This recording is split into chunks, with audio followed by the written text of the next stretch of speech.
தமிழ்நாட்டின் வளர்ச்சிப் பயணத்தில் ஒருவரையும் பின்தங்க விடமாட்டோம், வெல்வோம் ஒன்றாக.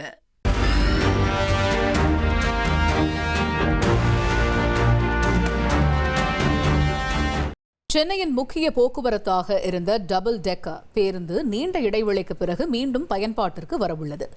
நகர போக்குவரத்தில் ஒரு காலத்தில் தனித்துவ அடையாளமாக இருந்த இந்த இரட்டை அடுக்கு பேருந்துகள் சுற்றுலா பயணிகளுக்கான சிறப்பு சேவையாக மீண்டும் பயன்பாட்டுக்கு வரவுள்ளதாக தகவல்கள் வெளியாகியுள்ளன. இதன் சிறப்பம்சம் பற்றி செய்தியாளர் தாயுமானவன் வழங்கும் தகவல்களை பார்க்கலாம். அயலக தமிழர்கள் சார்பாக தமிழக சுற்றுலாத்துறைக்கு தற்போது ஒரு டபுள் டக்கர் பேருந்து என்பது சமர்ப்பிக்கப்பட்டிருக்கிறது. இதனுடைய அழகை நீங்களே பார்க்கலாம். ஒரு சிவப்பு நிற பேருந்து சென்னையில் இருக்கக்கூடிய தமிழர்களுடைய அடையாளத்தை பிரதிபலிக்கக்கூடிய வகையில் ஜல்லிக்கட்டு, சென்னை மாநகராட்சி கட்டிடம், அதேபோல் மாமல்லபுரம் சிற்பம் என ஒரு அழகாக வடிவமைக்கப்பட்ட ஒரு பேருந்து தற்போது அயலக தமிழர்களால் தற்போது தமிழக அரசுக்கு ஒப்படைக்கப்பட்டு முதலமைச்சர் தற்போது சுற்றுலாத்துறையிடம் இந்த பேருந்தை ஒப்படைச்சிருக்கிறாங்க.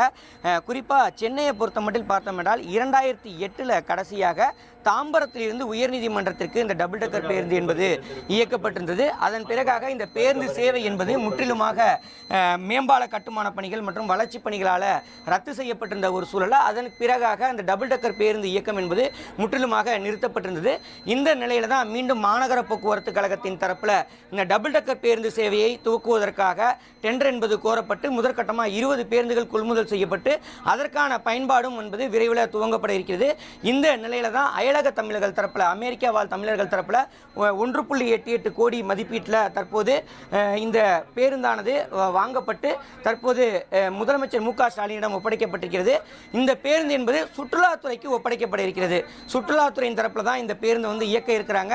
குறிப்பாக இந்த பேருந்தில் பார்த்தோம் என்றால் வழக்கமான பேருந்தை காட்டிலும் 1.5 மடங்கு உயரம் என்பது அதிகமாக இருந்து வருகிறது. இந்த பேருந்துடைய இருபுறத்திலும் பார்த்தோம் என்றால் படிக்கட்டுகள் அமைக்கப்பட்டிருக்கின்றன.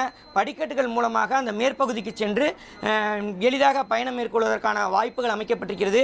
ஒலிபெருக்கி இங்கே அமைக்கப்பட்டிருக்கிறது. ஒலிபெருக்கி மூலமாக அந்த சென்னை மாநகரில் இருக்கக்கூடிய பகுதிகள் எப்படியாக இருக்கிறது, சென்னை மாநகருடைய சிறப்புகள் என்னென்ன என்பதெல்லாம் தெரிவிப்பதற்காக இங்கே ஒலிபெருக்கி வைக்கப்பட்டிருப்பதை பார்க்க முடிகிறது. மாடி எப்படி இருக்குது, டபுள் டக்கர் எப்படி இருக்குது, நம்ம நேரில் போய் பார்க்கலாம் வாங்க. இந்த பேருந்தை பொறுத்த மட்டும் பார்த்தோம் என்றால் 90 இருக்கைகள் என்பது அமைக்கப்பட்டிருக்கின்றன. கீழ்ப்பகுதியிலும் மேல் பகுதியிலும் சேர்த்து 90 பேர் ஒரே நேரத்தில் பயணம் மேற்கொள்ளலாம். பேருந்துடைய அனைத்து பகுதியிலுமே கண்ணாடியால் சூழப்பட்டிருப்பதால் ஒரு 360 டிகிரி பேருந்தில் ஏறி பயணம் மேற்கொள்ளும் போது 360 டிகிரியில் சென்னை மாநகருடைய அழகை பேரில் பயணம் மேற்கொண்டு பார்க்கக்கூடிய வகையில் இந்த பேருந்து என்பது வடிவமைக்கப்பட்டிருக்கிறது. குறிப்பாக இந்த பேருந்தில் பார்த்தோம் என்றால் அனைத்து விதமான வழிகாட்டுதல்களும் வழங்கக்கூடிய வகையில் அந்த ஒலிபெருக்கி மூலமாக சுற்றுலாத்துறையின் தரப்பில் வரக்கூடிய அந்த சுற்றுலாத்துறையினருக்கு தகவல்கள் வழங்கப்பட இருக்கின்றன. நீங்களே பார்க்கலாம் இந்த இருக்கைகள் எப்படியாக அமைக்கப்பட்டிருக்குன்னு. வழக்கமான பேருந்தை காட்டிலும் ஒரு நிறைவான லெக் ரூம் இருக்குது. எளிதில் உட்காந்து பயணம் மேற்கொள்ளலாம். அதேமாதிரி சீட் பெல்ட் கொடுத்துருக்குறாங்க. பேருந்து முன்னாடி பார்த்தோம்னா கண்ணாடி சூழப்பட்டிருக்கிறதுனால 360 டிகிரி எப்படி இருக்குது அப்படின்றத நம்மளால் நேரடியாக பார்க்க முடியும். இந்த பேருந்து சுற்றுலாத்துறைக்கு வழங்கப்பட்ட பேருந்து. இதே பேருந்து தான், இதே மாதிரியே தான் அரசு போக்குவரத்து கழகத்தில், அதாவது மாநகர போக்குவரத்து கழகத்திலையும் கொள்முதல் செஞ்சுருக்கிறாங்க. 20 பேருந்துகள் கொள்முதல் செய்யப்பட்டிருக்கக்கூடிய சூழலில் விரைவில் அந்த பேருந்தும் மக்கள் பயன்பாட்டிற்கு வர இருப்பது குறிப்பிடத்தக்கது. அதேபோல் வழக்கமான பேருந்துகளில் இருக்கக்கூடிய அந்த ஒலிபெருக்கி, சிசிடிவி கேமராக்கள், அதேபோல் ஓட்டுநர் எளிதாக வாகனத்தை இயக்குவதற்கான வசதி உள்ளிட்ட தானியங்கி கதவுகள் உள்ளிட்ட அனைத்து விதமான வசதிகளுமே இந்த பேருந்திலும் இடம்பெற்றிருக்கிறது. நாம் இருக்கக்கூடிய மாடி பகுதியில் பார்த்தோம் என்றால் 6 அடி அளவில் தான் உயரம் என்பது இருப்பதால் அமர்ந்து கொண்டு தான் இந்த பேருந்தில் பயணம் மேற்கொள்ளக்கூடிய வகையில் இந்த பேருந்து என்பது இருப்பது குறிப்பிடத்தக்கது.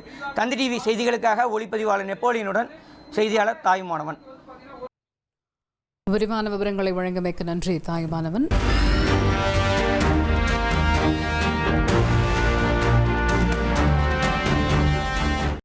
தமிழ்நாட்டின் வளர்ச்சிப் பயணத்தில் ஒருவரையும் பின்தங்க விடமாட்டோம், வெல்வோம் ஒன்றாக.